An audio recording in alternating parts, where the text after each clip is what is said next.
Can I overseed natives into introduced cool season grass pasture?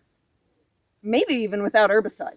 That's the question we're going to explore with Steve Freeman today. Steve Freeman is a cattle producer here in South Central Missouri, and he has done some overseeding, and we're out here to look at that with Steve today. So Steve, what are we in? What are we seeing? Well, what we have is a paddock that had cool season grasses, European cool season grasses, orchard grass mainly, Reed's canary grass, Kentucky 32, some which is supposed to be a no end to fight fescue, and then some Kentucky 31 because we always have some Kentucky 31.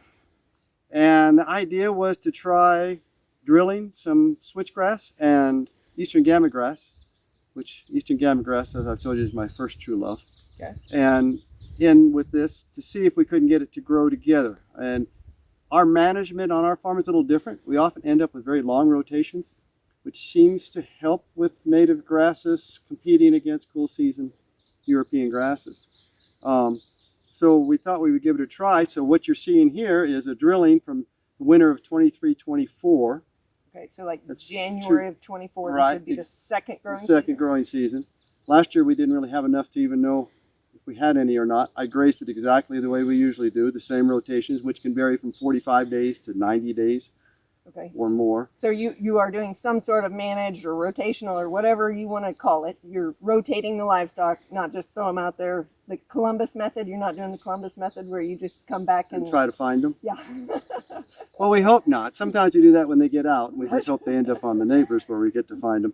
But no. But normal to you is a managed. Yeah, most of the time we move cows every day. Okay. And they go to new stuff. We don't.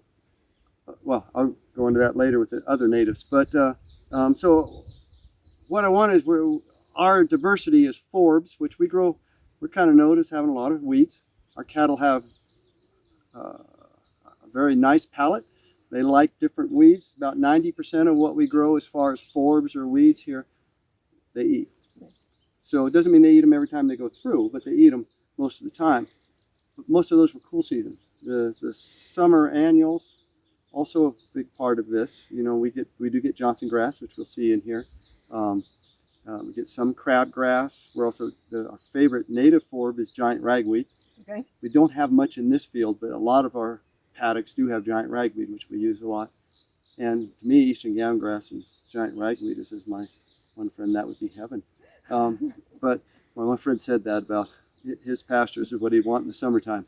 But anyway, what I wanted was some native warm seasons mixed in with these cool seasons and see if there's a way to manage them so that we got the best of both worlds. You know, there's a lot of things that are over my head. I try to grasp like what's going on below the ground with cool seasons, what they're needing and what native warm seasons or C4s are needing, and Kentucky 31 and its endophyte and ergovaline and ergot, all that goes on, some of all that goes on underground. Can we get them to grow together? Yeah, yeah. And it seems like fun. Give it a try and see if we can make this better and just speed progress up a little long. We're also going to try fire and some other things too to see how do we do this so that we're aiming more for the natives rather than the cool seasons. Yeah. So initial goal in this planting, this was cool seasons. You're like, I need some warm season component in this pasture more so. And so you went and overseeded the natives, this being gamma grass, this being switchgrass, into this pasture.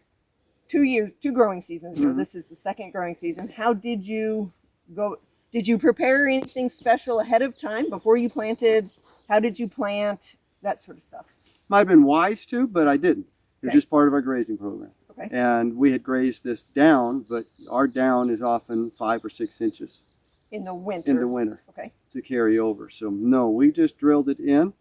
I'm lousy at the drills and farming, and our drill, you know, I know it needs a lot of work on it, but we get it in the furrow, but I could see the seed. I didn't go as deep as what they recommend for gamma grass. Okay. And the switchgrass was just dropping out of the tubes. Okay. So in theory, the switchgrass was less deep. Laying on the ground. Laying on top of the ground. Laying on top of the ground. Gamma grass was buried.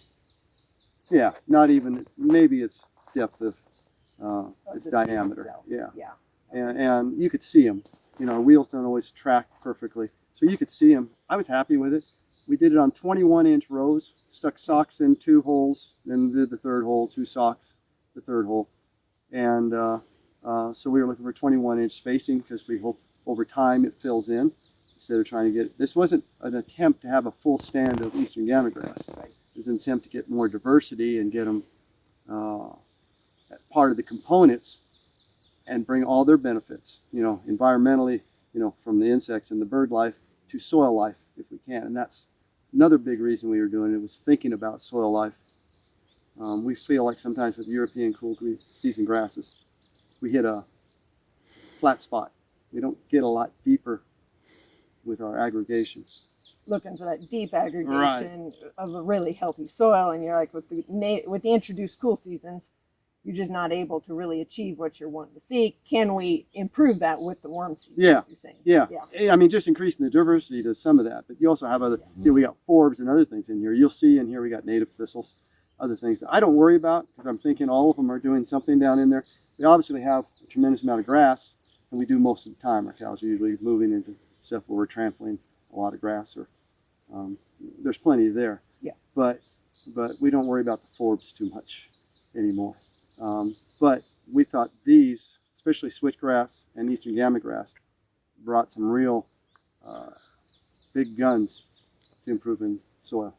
And when you say you don't worry about the forbs, you don't worry about them being here. You're not concerned about their presence. No, I don't worry about them being. I've gotten, it's like I was telling you about my neighbor. He knew he should leave them all, but the neighbors can see him, Right. And I'm almost over that. Almost over that. Almost don't care what the neighbors do. Or almost, yeah. I don't want to say 100%, but almost don't care. Yeah. Okay, so 2 years ago you planted these. These were just seeds. You had no warm season component to speak of. I mean, no. Maybe a plant here or something, right. But there was basically nothing. And as we drove across the field in the buggy, we were seeing you can look out across it and notice a definite native flare along with the orchard grass, the fescue, out there too. But so these plants are 2 years old, and I mean, honestly, they've got seed heads on them.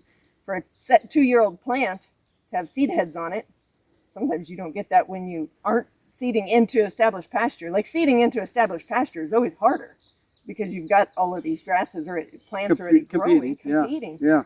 And so these things had to compete with all of this, which is a bunch of forage. I mean, this is nice thick forage out here. Yeah. You even got your Pennsylvania smartweed. Even have a smartweed, right? Yeah, and the thing is, we haven't done anything. There might be other management systems or management ways of management to got them to do better, quicker.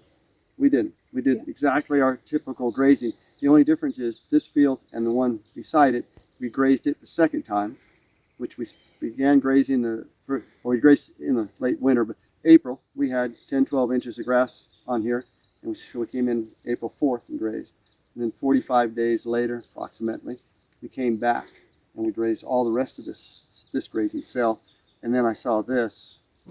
When I saw I decided, do I leave one? Because, man, you're looking, you have that tear between you. You want your cows to eat the very best stuff, and this looked great. I mean, it was all vegetative and just perfect.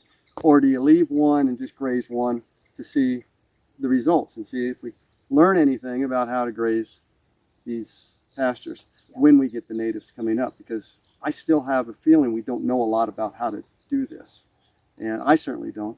So that's what I did, is I left this, and we have a jungle, but this year is an anomaly. We have jungles over a lot of the farm, and we love having a jungle. It was a lot better than having a desert. So but these really came up and came on. I think they would have actually done better, though, if we hadn't had as much rain and it got hotter quicker. These would have had a competitive edge and got even quicker over the cool season. Yes. Yeah, exactly. Yeah.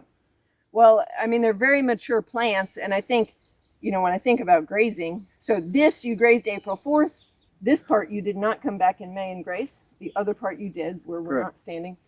I mean, these plants look like they're surprisingly mature for a second-year plant. And, I mean, it makes me think a graze on them would not have hurt them. But you've also got the ones that you can't see. There could be a plant right there, but you sure can't see it today. but it's struggling for sunlight, it's struggling to compete. So you may end up with more plants in the future. And so the grazing might have had more impact on one of these to either open the canopy up because it's really closed right now, or they might have been happy to eat that off too when they came through and grazed it. So it could make an impact either way on that sort of thing. Yeah. Well, we won't find that out. We do have the other one that we grazed, and the other thing was making the seed. And also, I was so excited that I had this much. It was both hard to turn the cows in and hard to hold them back because I was so excited that I got this much of a stand, because all mine have not been this successful. Sometimes they're complete failures. And, there's no government program that helps you interseeding native grasses into cool season sod. It's just not going to be. But I think it's fun to have the attempt and see what we could learn on how to do it. And I'm not the only one doing it. There's several people we're kind of connected with who are trying this, and all trying to come up with some ways or methods that might help other people do it. Yeah. Just because we have so much fescue, we're not going to get rid of it all. If we could incorporate these kind of grasses in there, I think the improvement in our pastures would be tremendous. In the fescue pastures. I mean, you're still going to have fescue and other grasses in there, but it seems a worthwhile try. Yeah, so you're saying you have done other plantings you mentioned that didn't turn out this Absolutely, good. But you're still willing to try it because you really like the concept of having the pasture you've already got. Like, why else do we overseed except to put something out there to improve the pasture, right? Yes. I mean, it doesn't matter if we're overseeding clovers or Korean Lespedeza or whatever you got. You overseed it to do what you think. And I have failures on everything I put out. Like, overseeding's rough. It's hard. Yeah, and I'm a full. All the employees, meaning the seeds, they all get a chance, and I have failures in all of them. But what I think of with the native grasses is I never think of it as a failure. I mean, I think I've got 35 years that they might come up a certain year, or certain grazing, or grasses set back, like getting them into brome. Brome is a sod-forming grass. It's tough to get something to come up. But maybe if I use some fire, start using fire in some of my cool seasons, maybe I'll allow the seed might be viable, though we don't know how long seed will stay viable. Yeah. But we certainly know it can last for a while. And also, we don't always see it. I've got some out here that are taken off by itself. One plant 3 years ago, 25 plants right now. But it's sitting in the perfect spot where it wants. This is gamma grass, right where you would want gamma. If I was gamma grass, that's where I want to grow.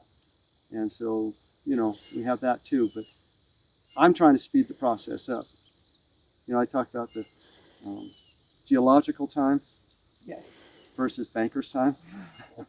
And I understand that maybe if we leave it alone and we just graze properly and everything's going to go perfect over the years, but I don't think I'm going to be here to see that.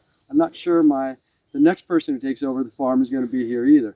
So I'm just trying to help nature speed up the process a little, and I guess Hamilton Native Seed, because that's where I buy my seed from, helping them out as well. We appreciate that. I love buying seed, and so we're going to keep trying it. I've heard you say before, I don't have a bass boat. I just buy seed and do experiments. Yeah, I'm whenever I'm sowing seed, it always is a perfect stand. Until reality hits. But when I'm sowing seed, I picture a perfect stand out there every single time. So in other areas, I know you've done the establishment, not just as an overseed, but killed out the fescue, killed out the cool season grasses, and did that.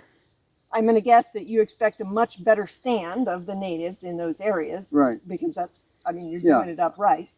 But at the same time, you're really quite tickled with what you have here because it's an improvement to the fescue pasture, and you didn't have intentions, or the cool season pasture, and you didn't have intentions of converting it to warm season. No. You wanted the cool season component here, so this improves what you had. Yes. What you were going to have. Yeah, that's the way I look at it, and we have a lot of that.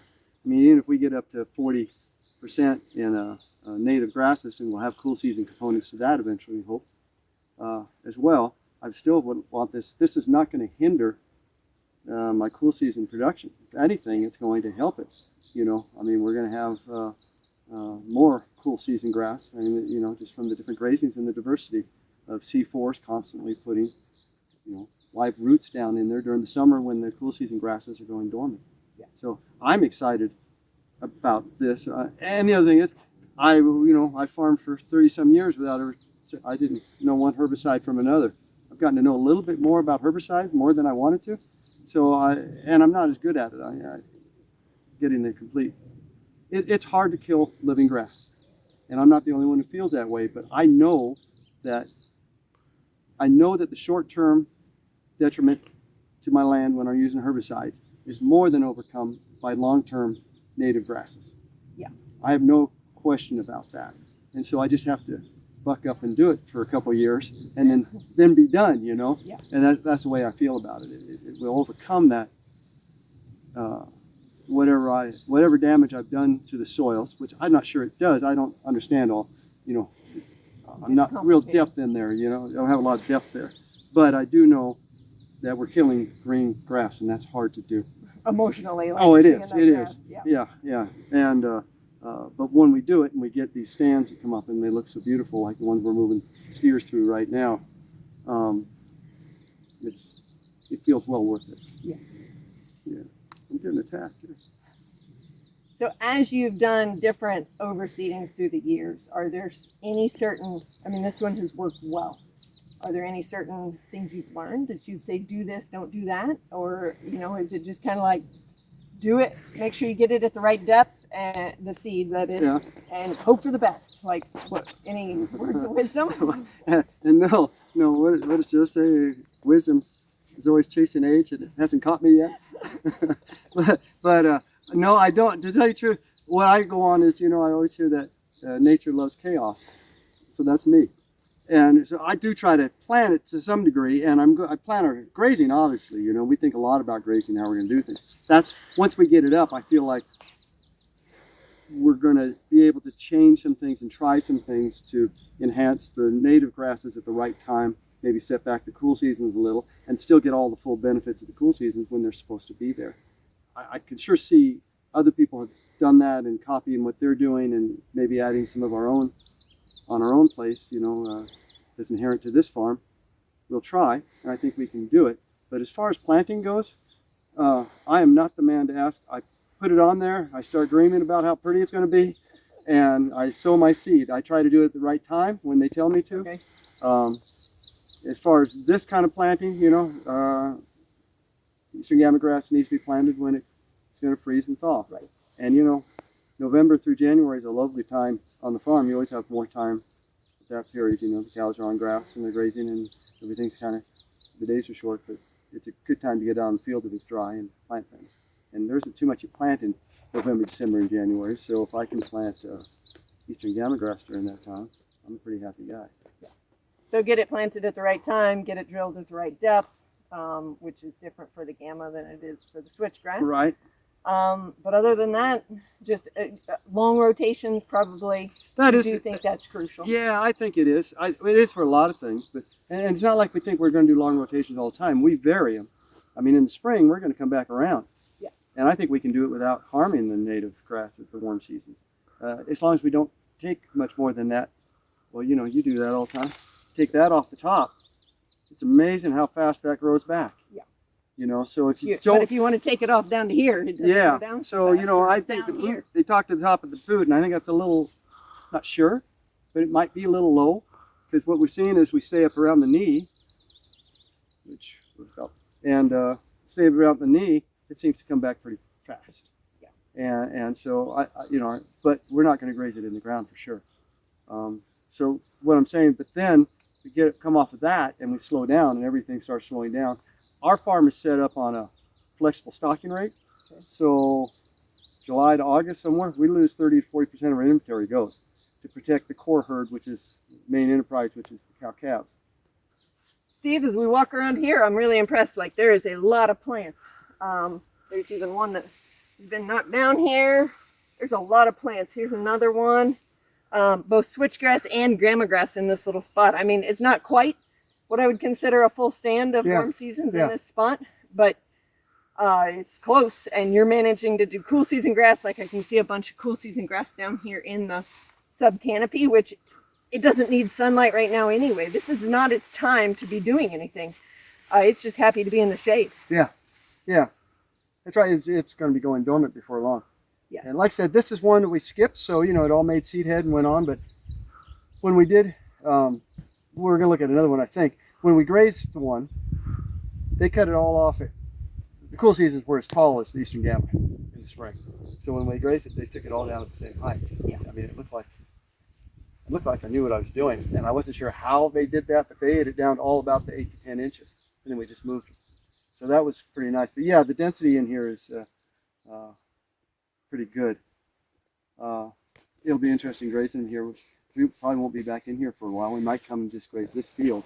We're not planning to be back on this grazing cell for another 60 to 90 days. Yeah. So you will go ahead and graze it when you circle back through in 60 to 90 days? Yeah. Oh, I'm ready to graze. It'll be, let's see, today is the end of July, so you'll be 2 months from now, August, September, end of September. Yeah. They're working on thinking about dormancy at that point anyway. Right. And for as long of a uninterrupted growing season they've had, that should be perfect. Well, yeah, and I know they talk a lot about not grazing after September or not haying after September, but I wonder when you let in a grazing system where you have longer rotations and the plants get to recover fully every time, if that's necessary, because I think that makes a big difference. And I also hear them saying when it's not your only field, like if all you have is 10 acres out of 100 that's your warm season grasses, like you better treat them really well. You're really counting on that warm season grass for next year. But because you can, I mean, I have seen it happen. You can limit your production when you graze it in that time frame. But if you've given it time to rest in the middle of the year, yeah, I don't think it's nearly as important. Yeah. Well, it's just a thought, because that's a long time to be off it, and we won't be off. I know you just have to do it for a couple months until they go dormant, but on the other hand, it also can throw this out of kilter, because you're going to have, we change things all the time. When we come back, we're going to graze it, and I think they have to be able to survive some chaos or some differences in your grazing methods for them to compete. For this to work, they can't be that we have to always be worrying about it, and I don't think we'll have to. No, and at this point, as I think about it, I'm like, 60 days from now, this stuff has seed heads on it right now. Yeah. The quality right now is good. 60 days from now, they're not going to touch it. Yeah. I mean, they might eat a little bit of it. I'm not saying they won't touch it, but the cool seasons, if they've greened back up, they're going to be higher quality, and they're going to pick on that. Yeah. Same with the forbs. You find them, you graze them at different times of the year. Yeah. And so then we would be actually giving this an even bigger rest. Yeah. Yeah. I see over here, you've got a lot of young plants. Let's go over here and look at it. Okay.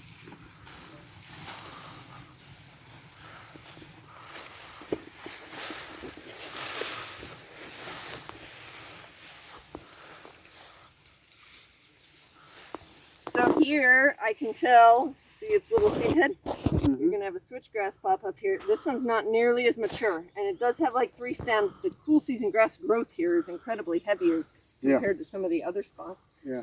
But here's another switchgrass, a little more mature, obviously.